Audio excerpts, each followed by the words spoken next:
Marites na mga mare at pare, confirmed magkakaroon ng Season 2 ang series ni Kapuso Global Fashion Icon Heart Evangelista ng Heart World.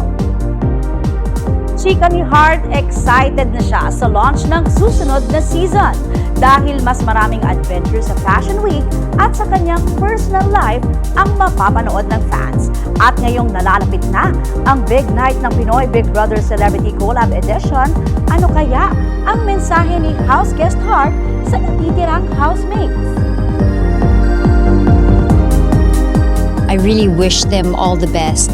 At this point, siguro pag ganyan, destiny na lang talaga ang magdidesisyon kung sino talaga ang karapat-dapat. Iba talaga yung batch na to ng PBB.